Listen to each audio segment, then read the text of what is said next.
தாவேக்கா தூய சக்தி இல்லை கலப்பட சக்தின்னு சொல்லி பேசியிருக்காங்க. அதே போல நயினா நாகேந்திரன் அழைப்பு விடுத்திருக்கு.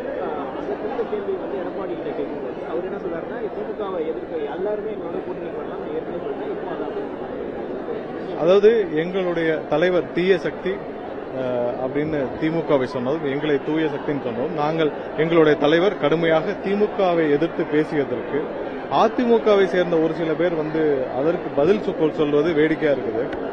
அதாவது அரசியல்ல ஒரு வார்த்தை இருக்கும், அன்கோன்னு சொல்லுவாங்க, அன்கோவா இருக்காங்கன்னு சொல்லுவாங்க.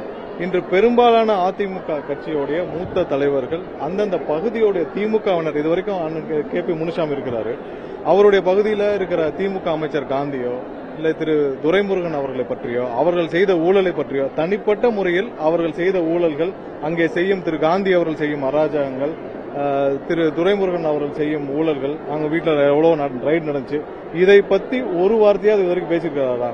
இதே மாதிரி தான் பெரும்பாலான அதிமுக தலைவர்கள் பாத்தீங்கன்னா, மதுரையில பாத்தீங்கன்னா திரு மூர்த்தியோட அன்கோ, சென்னையில் இருக்கவர் பாத்தீங்கன்னா திரு சேகர்பாபுவோட அன்கோ, இதெல்லாம் அவர்கள் திமுகவினும் அங்க அந்த பகுதியில் ஒரு செட்டிங்கோட இருக்கிறாங்க. அதான் யாரும் திமுகவை, எங்களுடைய தலைவர் திமுகவை விமர்சித்தால் முதலாவதாக அதிமுகவுடைய தலைவர்கள் பதில் சொல்லுவது ஆச்சரியமாக இருக்குது.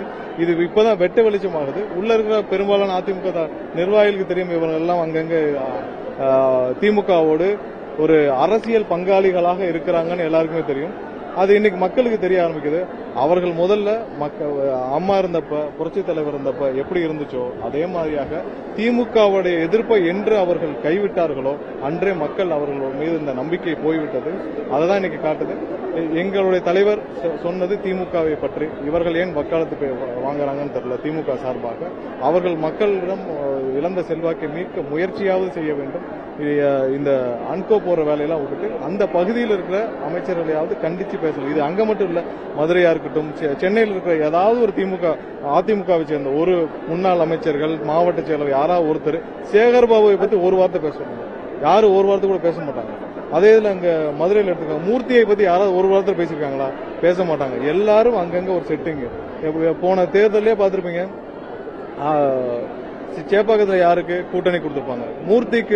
மூர்த்தி இருப்பாரு, அவர் மூர்த்தியுடைய தொகுதிக்கு கூட்டணி கொடுத்து அங்க ஒரு டம்மி வேட்பாளர் நிறுத்துவாங்க. இது எல்லாம் உள்ளுக்குள்ள அவர்களுக்குள்ள செட்டிங். இது அம்மா இறந்ததுக்கு அப்புறம் இது மாதிரியான ஒரு அதிமுகவாக மாறி இருக்குது. அதனால்தான் அவர்கள் மக்களிடம் செல்வாக்கை இழந்து விட்டார்கள்.